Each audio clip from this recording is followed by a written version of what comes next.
Hello! As you may recall, we have talked about lots of different theories of ethics, and one theory that I want to emphasize in this video is the theory of ethics in connection with its effect or the effect of a business decision on stakeholders. Some examples of stakeholders would include shareholders, employees, suppliers, customers, community, the government, and there may be others. So keep those categories of stakeholders in mind as we go through this discussion. I want to give you an example of how to analyze a particular fact situation using stakeholder analysis. Let me go back here. I'm going to go ahead and just copy and paste these stakeholders into this document so I can keep them front and center.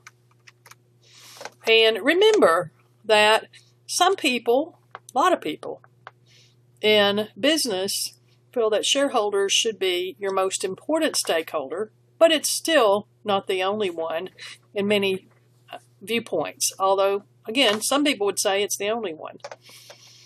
I would like you to weigh all of these in, but keep in mind that shareholders are very important. So, the problem is this. You're the manager of a company. You have 5 employees who work for you in your division.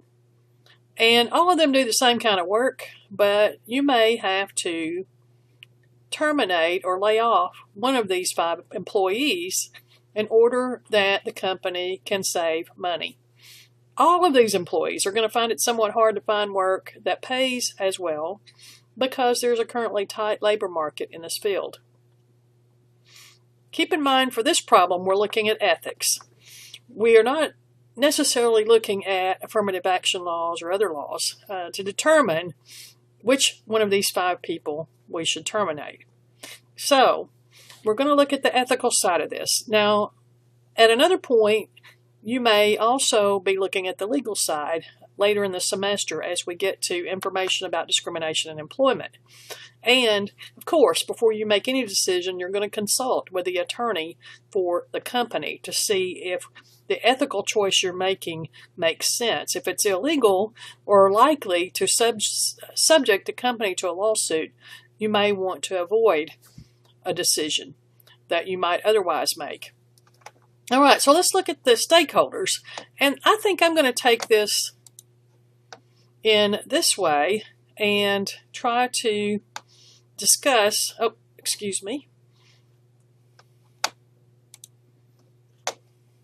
these people here.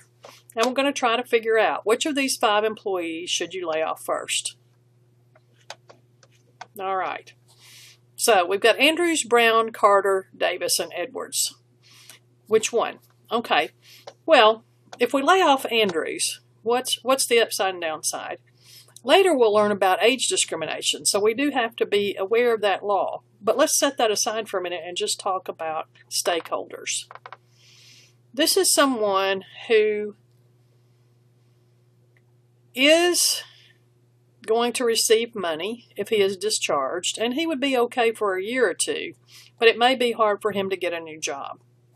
He's been with the company since the company started, so he has been loyal to the company. He's experienced. Well, if we terminate Andrews, what effect does that have on shareholders?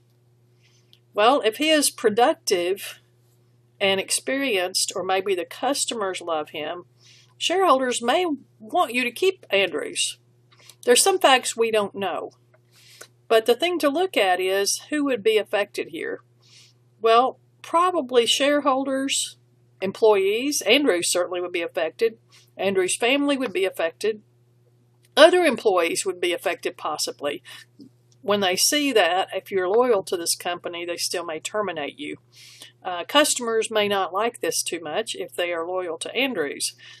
Also, this may have an effect on community and government. If Andrews can never get another job because of age, then he may have to be on some sort of government assistance for the rest of his life. So there's some negative effects. There's maybe some positive effects if Andrews is, for some reason, maybe making more money than everybody else, and so getting rid of him would save the company the most money. But you've got to think about the other stakeholders as well, and also the long-term effect on the shareholders if there were a lawsuit by Andrews. Brown is another option. Brown's been there 6 months. When she first joined your company, she had another job opportunity, and she was concerned about this very situation. And you said, Brown, don't worry, I'll keep you for at least 2 years. Now the other job for Brown is no longer available to her. Well, this certainly is a bad situation, and it tells you something not to do in an employment situation. If you can avoid making such a promise, you should avoid making a promise that you're not sure you can keep. Brown might try to claim that there's some kind of contract. So that's the legal issue, but we will not go there in this discussion. Mostly we're going to be looking again at effect on shareholders, employees, suppliers, customer, community, government. This is, Brown, who has apparently little experience. She does exceed the minimum standards of competency. She doesn't have a contract according to the fact situation presented, so the legal issue may go away. Well, what do you think? Of all of the choices, Brown could be the choice that might be chosen by the shareholders if she is less experienced. Also, the other employees might be more comfortable if Brown is terminated because she is the lowest in seniority. And so there's some reward to people like Andrews who have been very loyal. Tough decision again. Don't know if it has a huge effect on suppliers, customer, community, and others. It could have some effect. It certainly has a terrible effect for Brown. So you've got to weigh where you go here.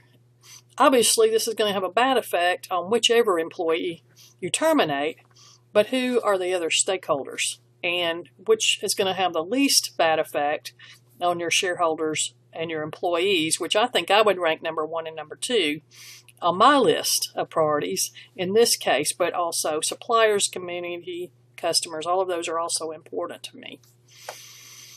All right. Carter, 28 years old, been with the organization for 2 years. He has a hard financial position. These difficulties may continue for some time. He's also working a second job. Well, Carter is in a bad situation, and I feel bad for Carter. However, again, I can't just look at Carter to make my decision. I have to look at all of these other stakeholders. If for some reason I determine that Carter is less productive because he has a second job, then I would possibly choose Carter because that might be best for my shareholders. But the facts don't really give me enough to determine that. Davis is also someone who is quite productive. Hasn't been there quite as long as Carter, and certainly not as long as Andrews. She's been with your company for 1 year, but she is the most competent and productive of the 5 employees. Would you terminate her? Well, it's really easy to say, well, Davis can get another job. Her husband's a doctor. She's going to be okay. I don't feel sorry for her. Those types of thoughts. But if you terminate your best employee, your most competent, your most productive employee, 2 negatives can come out of that, 2 bad consequences. Number 1, your competitor may hire Davis, which will help the competitors and hurt your shareholders. Big problem. Second of all, you terminate Davis, what does that tell the other employees? That tells them that we don't really care too much about competence and productivity. We're more concerned with who we feel sorry for or what type of situation we put ourselves in by making shallow promises that we knew we couldn't keep.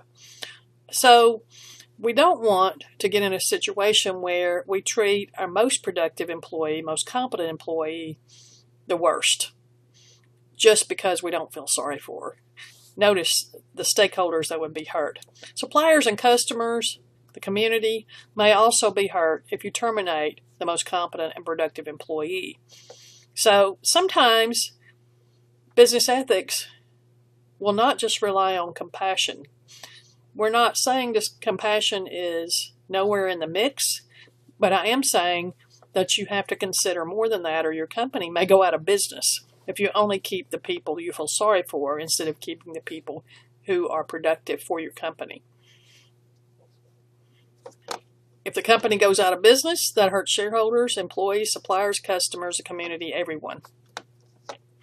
All right, your last one is Edwards, an African-American female, and this adds diversity to your team. Studies have shown that diversity is very important, and it can make your team much more productive, help your team be more creative, and so forth. And so I'm glad to see diversity in the mix. Edwards has worked there 2 years. She was raised in poverty in the rural South, and she has dedicated her life to being successful in her career, and she contributes half her take-home pay to the support of her parents who are elderly and poor. She will have really bad problems if she's discharged from her job. Much more financial problems than maybe Davis would, or Andrews. Edwards, again, since she is so dedicated, she is probably, hopefully, also productive and competent, and she adds that diversity factor in, which should benefit the shareholders, the employees, the suppliers, the customers, etc. So, this is one way to analyze the situation, is looking at these people and saying, which one should I terminate based on the stakeholders? Now, it's not a simple analysis, and our class can disagree a lot on what the correct answer is here. I think that I would not fire Davis. That's probably one thing I would say, is I would keep Davis because she's the most competent and productive. If I had a small business, I would certainly want to keep my most competent, productive person because that makes my life better. So why would it be different just because this is a telecommunications company and I'm just a manager of a unit? Should be the similar analysis. Probably I would try to look at the law, and I would look at the employee handbook, and I would hope that my company had some kind of policy to determine who do I terminate first. So, one of the questions besides who would you lay off first is, should you establish a corporate policy that would reduce the subjectivity of this decision-making process? In other words, can there be a rule that makes this much less about your feelings or my feelings or the employee's feelings, and just a rule that you can apply very simply? Some companies have policies, such as a policy that says the person with seniority will generally be the person we keep. So if we have to fire people, we will fire Brown first because she's only been there 6 months. Then we would look at the people who have been there 1 year, and that would be Davis, so forth. That's one way to go about it. Andrews then would be the one you would keep the longest probably out of all the people.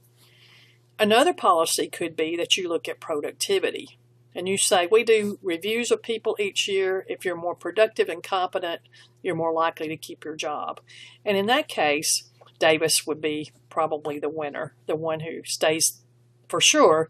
And then we would have to analyze Andrews, Brown, and Carter's and Edwards' employee file to determine who got the highest productivity score, who got the lowest, to determine who should be terminated. Probably the very simplest rule is to say, last hired is first fired. But it's not just that easy because you did make a promise to Brown, so that makes it so hard. Be careful about those promises. Corporate policies, though, are good, and hopefully if you're in this position, you'll have a corporate policy so you're not stuck in a position of making a very subjective decision. If you don't have a corporate policy and the law is not clear, you can always take a look at the stakeholders and keep your shareholders and the other stakeholders in mind as you make your decision.